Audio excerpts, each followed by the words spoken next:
Hello, hope everyone is doing good. So आज के time में अगर हम किसी से पूछते हैं कि आप कैसे हैं, तो मोस्टली सभी की लाइफ में इतनी प्रॉब्लम्स हैं कि सब ये बोलते हैं हम बहुत परेशान हैं। किसी और से अगर आप पूछने लगे तो वो और ये बोलेगा कि हम तो सोच सोच कर ही बहुत परेशान हैं। तो ये जो परेशानी, ये जो प्रॉब्लम है, तो ये जो सोचना है, ये जो ओवर थिंकिंग है, कहीं ना कहीं हमारी लाइफ में ये दोनों चीजें बहुत ज्यादा रिलेटेड होती हैं, बहुत ज्यादा मिली हुई होती हैं। ये जो ओवर थिंकिंग है, ज्यादा सोचना हमारे दिमाग का एक बहुत जरूरी काम होता है, बट जब हम बहुत ज्यादा ही सोचने लगते हैं तो वो ओवर थिंकिंग होता है। और ओवर थिंकिंग कहीं ना कहीं हमारी लाइफ को धीरे धीरे बहुत कॉम्प्लिकेटेड करता जाता है। फॉर एग्जाम्पल, अगर मैं या अगर आप कहीं जाते हैं और आप बहुत ज्यादा ओवर थिंक करते हैं, तो मुझसे किसी ने पूछा कि आप कैसी हैं और आजकल आप क्या कर रही हैं, और अगर मैं बहुत ज्यादा ओवर थिंक करती हूँ तो मैं यही सोचूंगी कि इस इंसान ने मुझसे ऐसा क्यों पूछा, कहीं ये मेरी मजाक तो नहीं बना रहा। और एक वो इंसान जो ओवर थिंक नहीं करता, वो कहीं ना कहीं ये सोचेगा कि भाई चलो कोई तो है जिसे मेरी फिक्र है।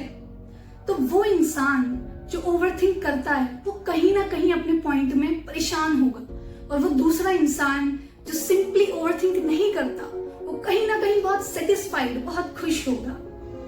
सो ये जो प्रॉब्लम है, कहीं ना कहीं हमें ये पता चलता है कि प्रॉब्लम कहीं ना कहीं हमारी जो ओवर थिंकिंग है, हमारी जो सोच है, उस पर भी डिपेंड करती है कि हमारा क्या नजरिया है अपनी लाइफ में चीजों को देखने का।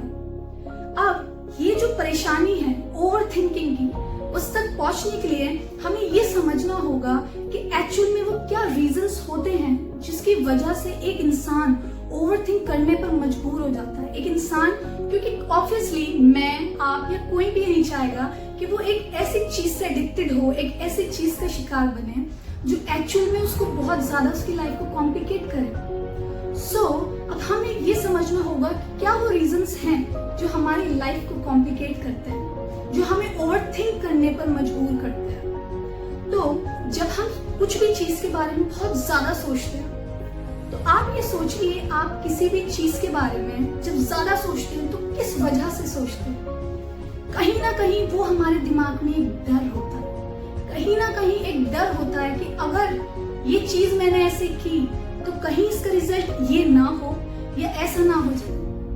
तो अब हमें ये पता चलता है डर किस चीज का। हमारी डर जो होता है वो या तो हमारा पास्ट को लेकर होता है, जो हमारा कल गुजर चुका, या फिर जो हमारा फ्यूचर है, जो आने वाला कल है, उसको लेकर हमारा वो डर होता है। और उसका रिजल्ट यही होता है कि हम अपने आज को भी उस आने वाले कल की टेंशन में गुजार देते हैं। सो ये जो डर है, हमें कहीं ना कहीं इसको ओवरकम करने की जरूरत होती है। अब आप ये सोचेंगे कि क्या डरना, यहाँ पर हमें ये समझना होगा कि डरना पूरी तरह से गलत होता है।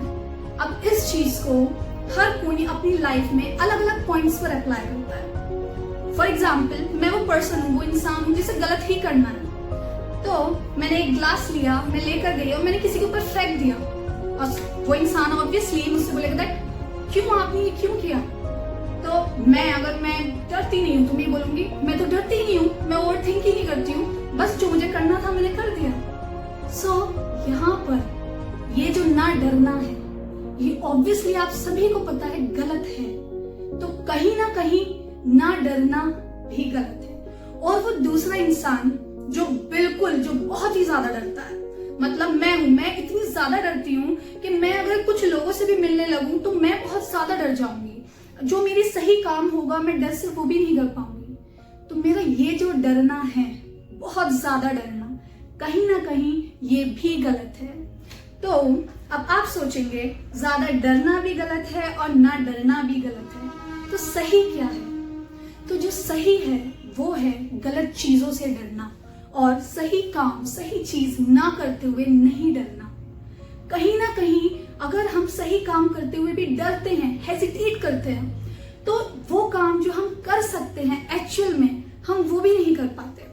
बहुत बार यू ऑल विल एग्री, ऐसा होता है कि एक डिस्कशन, फॉर एग्जाम्पल एक डिस्कशन चलता हुआ था किसी टॉपिक पर, और अगर हम वहां पर गए, हमारे अंदर बहुत आइडियाज आते हैं, बहुत अच्छे अच्छे व्यूज आते हैं, बट अगर मैं अंदर से हेजिटेट करती हूँ, मैं अंदर से ही डरती हूँ, तो मेरे वो जो आइडियाज होंगे या आपके वो जो आइडियाज होंगे वो कहीं ना कहीं आपके अंदर रह जाएंगे।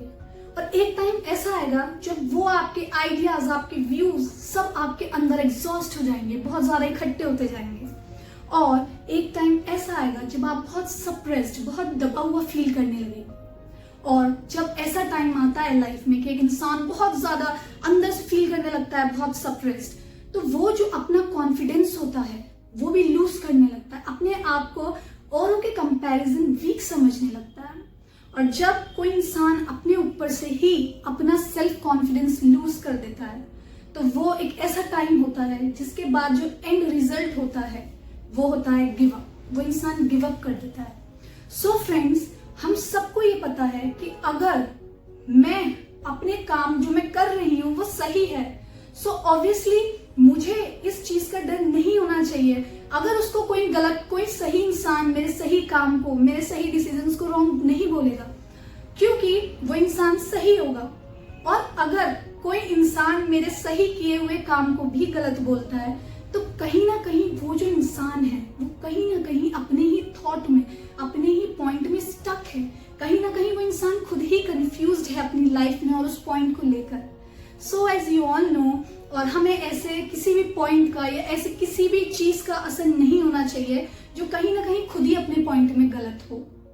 सो हमें कहीं ना कहीं अपनी लाइफ की प्रॉब्लम्स को कम करने के लिए, अपनी लाइफ की प्रॉब्लम्स को ओवरकम करने के लिए, जो हमारे ही अंदर का एक फियर है, जो हमारे अंदर का फियर है सही चीजों को लेकर, उसको खत्म करना होगा। क्योंकि यू ऑल नो दैट जब हम अपने अंदर का फियर कम करेंगे तो वो जो हमारा एक नजरिया होगा अपनी लाइफ को देखने का, वो जो ओवरथिंक करने का तरीका है, कहीं ना कहीं वो कम हो जाएगा। और आप सब जानते हैं that it is the only life we got friends. आप, मैं या कोई भी अगले जन्म या किसी भी जन्म का कोई भी गारंटी नहीं ले सकता। It is the one life we got. So please don't waste it just in thinking of fears. इस लाइफ को मत वेस्ट कीजिए सिर्फ फियर में कि ऐसा कैसे हो सकता है और क्यों हो सकता है। This is the life we got. Just live it. Just live it and just live it. यही लाइफ है, इसको जिए और खुशी से जीना चाहिए।